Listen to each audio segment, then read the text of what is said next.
Melissa, do you think you found your why? Um, wow, that feels like a big question. I do. I mean, I think that it's not as wild a path as it might sound to go from writing for young people to doing this work. Because I think that people who write children's books are people who explain very, very complex things in the world in simple ways. And that truly is my role in a lot of this work, in bringing in new people to start giving circles, new people to focus on state legislatures as opposed to what they're seeing on the news or in the newspaper every day. And I do think that that actually blends very, very seamlessly. And I will say that with giving circles, often the biggest bump in the road is that people are like, well, I don't know how to fundraise. I could never fundraise. And when I started this work, after about 3 months, I had a friend say, oh, how's the fundraising gig going? And I was like, I'm not a fundraiser. I'm flipping state legislatures. And she was like, through fundraising, right? And I was like, oh my gosh, I think I'm fundraising. But I really hadn't realized it because what I was doing was gathering people in rooms and telling them stories, which was what I was used to. I was telling them true stories about the power of state governments and how important they were and how much we could impact them. And that to me felt very true to my whole career and like a seamless transition. So it's not as circuitous a path as you might imagine for me to land here.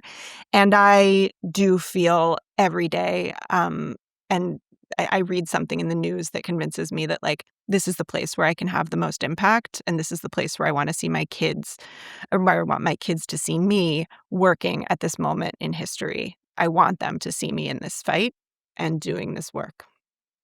Yeah, amazing.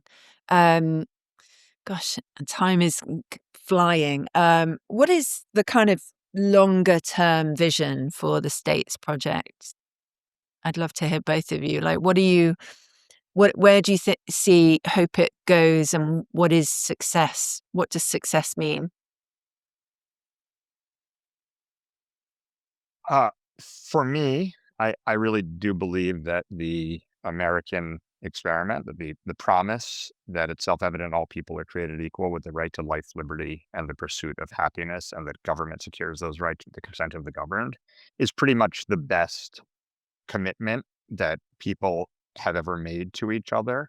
It's a commitment that's taken time. It took some time before the Constitution, then imperfectly reflected it. It was improved 7 years after it was first written, and then again 100 years after that. And there's still room, but uh, that commitment is a wildly powerful one that requires active democracy. And even the imperfect founders and framers knew that the states, each state was not a component part of the federal government, but had its own power. And Hmm. so for me, really this country delivering on that promise better requires people to be engaged civically, which is not going to happen nationally. So, for me, success is politics utterly focused on arguing the best way to achieve that sentence with enormous engagement in states. It's not a linear answer. Hmm. There are some linear answers, like right now, state legislative races get less than one penny on the dollar spent in politics. That's ridiculous. It's ridiculous. It should be at least, I mean, well, yes, on purpose, but it should be at least 10 times that. That's Yeah. one. Two, ideas really matter, and just the idea that we're fine and it's only gerrymandering is BS. We need to be more popular. Those of us who believe in the American promise, like, we need a Yeah. super majority. That's a concrete, measurable outcome.